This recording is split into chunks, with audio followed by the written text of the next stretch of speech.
নমস্কার বন্ধুরা, আমার রান্নাঘরে আপনাদের সবাইকে অনেক অনেক স্বাগত জানাই। বন্ধুরা, আজকে আমি তৈরি করব গমের আটার খাস্তা মুচমুচে বিস্কুট। এই বিস্কুটটা বানানো খুবই সহজ, বাজারের বিস্কুটের থেকে অনেকই স্বাদ লাগে কিন্তু এই বিস্কুট খেতে। একবার ঘরে বানিয়ে আপনারা 15-20 দিন রেখে খেতে পারেন, খারাপ হয় না বিস্কুট। তো এখানে বিস্কুট বানানোর জন্য আমি নিয়েছি 1 বাটি চিনি। 1 বাটি চিনির মধ্যে আমি দিয়ে দিলাম 1 বাটি জল। এবার এটা আমি সাইডে রেখে দেব, জলের সঙ্গে চিনিটা যেন গুলে যায়। আর এখানে একটা বড় পাত্রে আমি 2 বাটি নিয়ে নিলাম গমের আটা, আর আটার সঙ্গে নিয়ে নিলাম 1 বাটি সুজি। সুজিটা আমি মিক্সিতে চালিয়ে ভালো করে গুঁড়ো করে নিয়েছি। আপনারা কিন্তু একদম গুঁড়ো সুজি কিনতে পাওয়া যায়, সেটাও দিতে পারেন। আবার মোটা সুজি থাকলেই এইভাবে গুঁড়ো করে দিতে পারেন, তবে সুজিটা কিন্তু গুঁড়ো করেই দিতে হবে। তারপরে দিয়েছে এখানে কিছু শুকনো নারকেল, মানে নারকেলের গুঁড়ো, ডেসিকেটেড কোকোনাট যেটাকে বলে।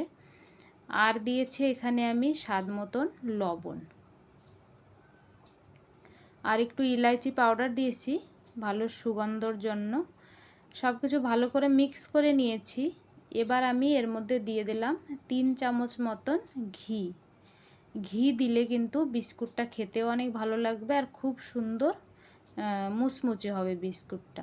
আপনারা রিফাইন্ড অয়েলও দিতে পারেন, তবে ঘি দিলে খেতে বেশি ভালো লাগে।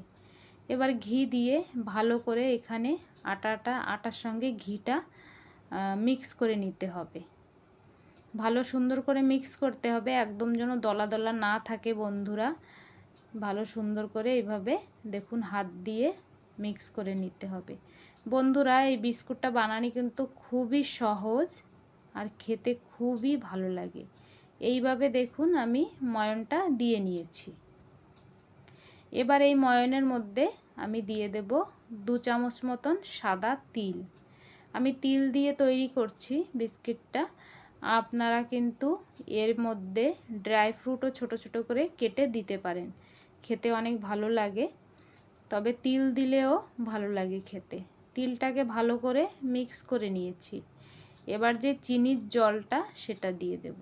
তো চিনিটা দেখুন এরকম অল্প অল্প গলে গিয়েছে। এবার চিনিটা নিচের থেকে এইভাবে তুলে দিয়ে দেব, আর এখানে চিনির জল দেব অল্প করে করে দিয়ে এটা আমি ভালো করে মেখে নেব। একবারে কিন্তু সব জলটা দিয়ে দেবেন না, অল্প অল্প করে চিনি আর চিনির জল দেবেন আর ভালো করে মেখে নেবেন। আপনারা চাইলে বন্ধুরা এখানে কিন্তু চিনি গুঁড়ো করেও দিতে পারেন, চিনি মিক্সিতে চালিয়ে গুঁড়ো করেও দিতে পারেন। তারপরে এরকম নর্মাল জল দিয়ে ডোটা মেখে নেবেন, কোনো অসুবিধা হয় না। অনেকে দুধ দিয়েও চিনিটা ভিজিয়ে রাখে। তা যেইভাবে আপনারা বানাবেন বিস্কিটগুলো খুবই সুন্দর হবে খেতে। তারপর অল্প অল্প করে জল দিয়ে দেখুন এরকম একটা শুকনো ডো বানিয়ে নিতে হবে। আর কিন্তু জল দেওয়া যাবে না, এরকম শুকনো শুকনো ডো বানিয়ে ভালো করে মেখে নিতে হবে এইভাবে। চিনিটা কিন্তু এখনও পুরোপুরি গলেনি, এই কারণে জল কিন্তু বেশি দেবেন না, এরকম শুকনো শুকনো রাখবেন। আমি যে জলটা নিয়েছি 1 বাটি জল, 1 বাটি চিনির সঙ্গে জলটা কিন্তু আমার পুরো লাগেনি, আপনাদের দেখাচ্ছি। দেখুন এতটা জল এখনও বেঁচে গিয়েছে। এই জন্য বলছি একসঙ্গে কিন্তু পুরো জলটা ঢেলে দেবেন না, তাহলে খুবই নরম হয়ে যাবে ডোটা। আর এই ডোটা কিন্তু নরম নয়, শক্তই থাকতে হবে। এবার ডোটাকে 2-4 মিনিটের জন্য ঢাকা দিয়ে রেখে দিয়েছিলাম।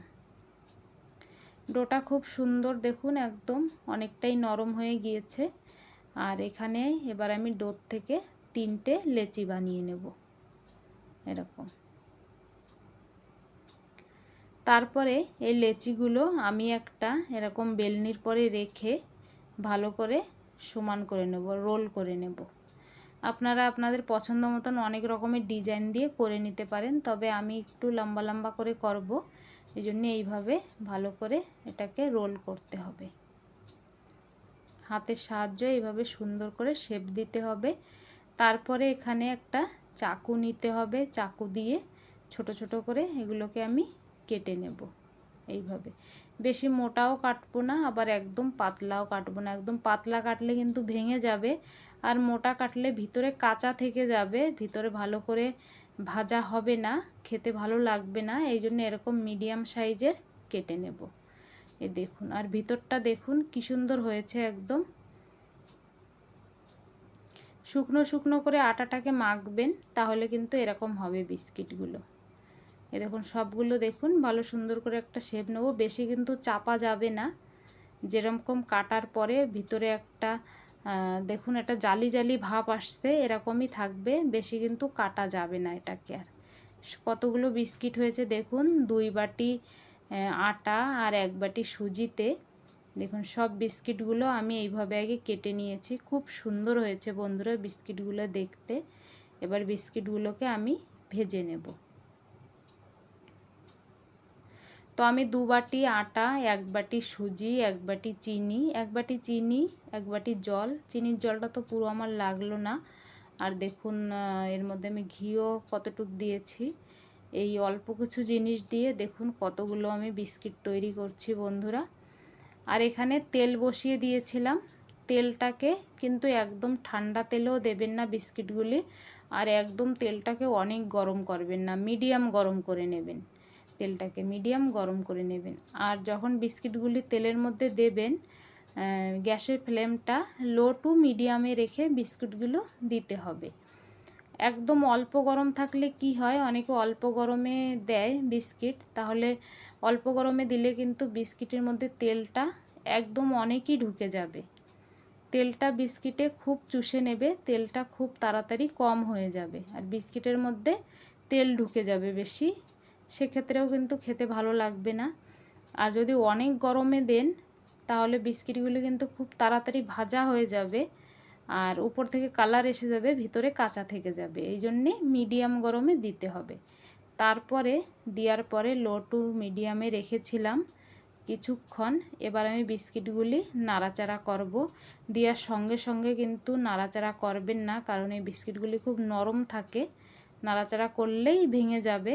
এই কারণে একটু পরে যখন দেখবেন নিচের থেকে একটু রং এসে গিয়েছে, তখন একদম আলতু হাতে বিস্কিটগুলো পাল্টে দিতে হবে। এইভাবে একদম ধীরে ধীরে কিন্তু পাল্টাবেন বন্ধুরা, বেশি তাড়াহুড়ো করবেন না, তাহলে এগুলো সব ভেঙে যাবে, এখনও নরম আছে অনেকটাই। আর এইভাবে লো টু মিডিয়ামে রেখে আমি বিস্কুটগুলো সব ভেজে নেব। এই বিস্কিটগুলো ভাজতে কিন্তু তেল বেশি লাগে না, মানে তেল বেশি বিস্কিটে টানে না, অনেকই কম টানে তেল।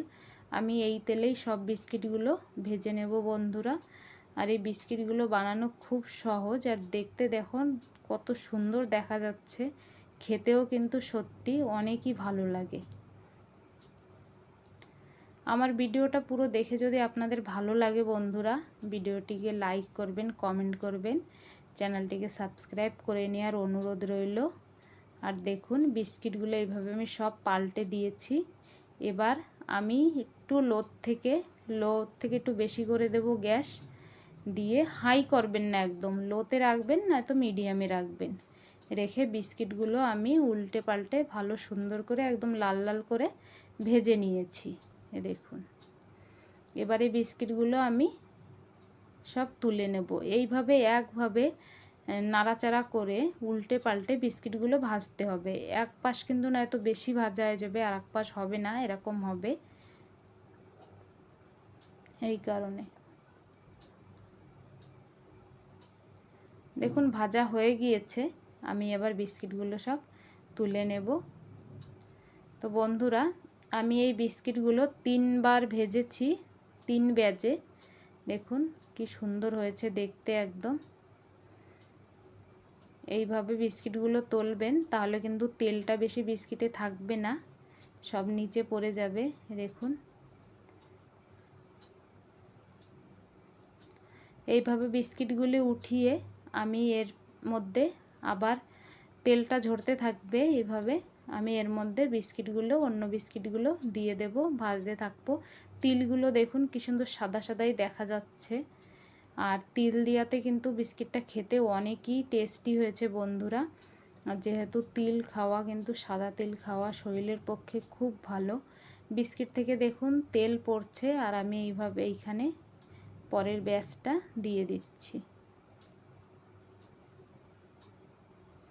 এইভাবে বিস্কিটগুলো ভেজে নেবেন আপনারাও, লো টু মিডিয়াম ফ্লেমে রেখে ধীরে ধীরে একটু ধৈর্য নিয়ে, তাহলে কিন্তু বিস্কিটগুলো খেতেও অনেক ভালো লাগবে আর সুন্দর ভিতর থেকেও ভাজা হয়ে যাবে, একদম কাঁচা থাকবে না। দেখুন কি সুন্দর দেখা যাচ্ছে। আমি একটা আপনাদেরকে ভেঙে দেখাচ্ছি কতটা মুচমুচে বিস্কিটটা। এটা গরম থাকতে থাকতে একটু নরম থাকে, যত ঠান্ডা হবে ততই কিন্তু মুচমুচে হবে বিস্কিটটা। আর আপনারা 15 থেকে 20 দিনও রেখে খেতে পারেন, এই বিস্কিটটা খারাপ হয় না। যখনই ইচ্ছা হয় চার সাথেও খেতে পারেন, এমনিও খেতে পারেন, খেতে অনেকই ভালো লাগে। এইভাবে ডিব্বা ভরে রেখে দেবেন, কিংবা যদি আপনারা কোথাও দূরের রাস্তায় যান তাহলে এইভাবে ডিব্বা ভরে কিন্তু নিয়ে যেতে পারেন রাস্তায় খাওয়ার জন্য। বন্ধুরা, অনেকই সহজ সরল একটা রেসিপি। বাজারের বিস্কিটের থেকে ঘরে এইভাবে বানিয়ে রেখে দেন, আর যখনই ইচ্ছা বাচ্চারা খেতে চায় বাচ্চাদেরকে দেন, খুবই ভালো লাগে বন্ধুরা।